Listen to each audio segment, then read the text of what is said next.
ရိုးသားသောတစ်ခုတ်သမားနှင့်ပစိန်သုံးချောင်းဟိုရှေးတုန်းကရွာငယ်လေးတစ်ရွာမှာရာမူးလို့ခေါ်တဲ့တစ်ခုတ်သမားလေးတဦးရှိခဲ့ပါတယ်။ရာမူးဟာအရန်ကိုဆင်းရဲပေမဲ့အရန်လဲရိုးသားကြိုးစားတဲ့သူဖြစ်ပါတယ်။သူ့မှာအဖိုးတန်ပိုင်ဆိုင်မှုဆိုလို့တစ်ခုတ်စားတဲ့တန်ပစိန်အိုလေးတစ်လက်ပဲရှိရှာတာပါ။နေ့စဉ်နေ့တိုင်းအဲ့ဒီပစိန်လေးနဲ့တစ်ခုတ်ပြီးမှသူ့မိသားစုဝန်ရေးကိုဖြည့်ရှင်းနေရသူပေါ့။တနေ့မှာတော့ရာမူးတယောက်မြစ်ကမ်းဘေးမှာတစ်ခုတ်နေတော့သူ့ရဲ့ပစိန်လေးဟာလက်ထဲကနေလွတ်ပြီးရေထဲကိုဘွန်းခနဲပြုတ်ကျသွားပါလေရောရေကလည်းနဲ့ရေစည်းကလည်းတန်တော့ရာမူးခမညာစင်းမဆယ်နိုင်တော့ဘူးပေါ့သူ့ဘဝရဲ့တစ်ခုတည်းသောထမင်းအိုးလေးပျောက်သွားတာမို့ရာမူးကမြစ်ကမ်းပါးမှာထိုင်ပြီးရှိုက်ကြီးတင်ငိုကြွေးနေရှာတယ်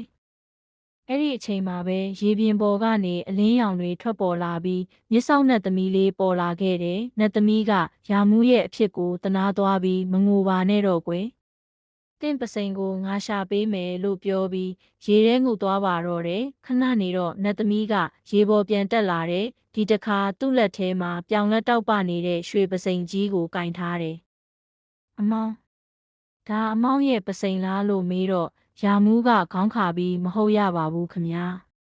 ကျွန်တော်ပစိန်ကဒီလောက်တန်ဖိုးမကြီးပါဘူးလို့ရိုးသားစွာဖြေတယ်နတ်သမီးကပြန်ငုတ်သွားပြီးဒီတခါတော့ဖြူဖွေးတောက်ပနေတဲ့ငွေပစိန်တစ်လက်ကိုကင်ပြီးပြန်တက်လာတယ်ဒါဆိုရင်ကောဒါအမောင်ရဲ့ပစိန်လားလို့မေးပြန်တယ်ရာမူးကဒါလည်းမဟုတ်သေးပါဘူးခမညာလို့ညင်းပြန်နေနောက်ဆုံးမှာတော့နတ်သမီးကရာမူးရဲ့တန်ပစိန်အိုလေးကိုယူပြီးပြန်တက်လာတယ်အဲ့ဒီတော့မှရာမူးကဝမ်းသာအားရနဲ့ဟုတ်ပါတယ်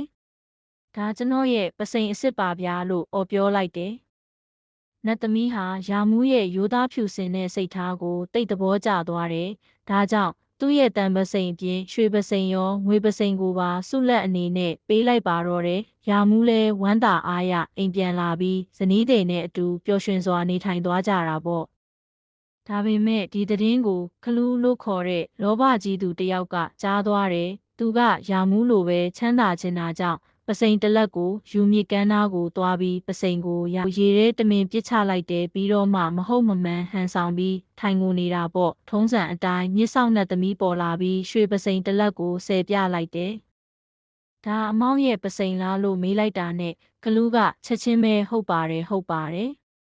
ဒါကျွန်တော်ပစိန်ပါလို့လောဘရာကြီးလိန်ပြောလိုက်တဲ့နတ်သမီးကကလူးရဲ့မယိုးသားမှုနဲ့လောဘစိတ်ကိုတည်သွားတဲ့အခါအတော်လေးစိတ်ဆိုးသွားတယ်။ဒါကြောင့်ရွှေပစိန်ကိုပြန်ယူသွားသလိုသူရေထဲပစ်ချလိုက်တဲ့ပစိန်ကိုလည်းပြန်မပေးတော့ပဲပျောက်ကွယ်သွားပါတော့တယ်။ခလူးခများမှာတော့ရွှေပစိန်မရတဲ့အပြင်ရှီရင်ဆွဲပစိန်မှာဆုံးရှုံးလိုက်ရပြီးနောင်တကြီးစွာရသွားပါတော့တယ်။ပုံမြင်လေးရဲ့သင်ခန်းစာကတော့ရိုးသားခြင်းကတန်ဖိုးမဖြတ်နိုင်တဲ့ဆုလက်တွေကိုရရှိစေပြီးမရိုးသားခြင်းနဲ့လောဘကြီးခြင်းကတော့ရှိပြီးသားအရာတွေကိုပါဆုံးရှုံးစေတတ်ပါတယ်ကွယ်ဒီပုံစံလေးကဖတ်ရတာပိုပြီးအသက်ဝင်မယ်လို့မျှော်လင့်ပါတယ်တခြားပုံမြင်တွေပြန်ရေးပေးစေခြင်းလည်းပြောပါခင်ဗျာ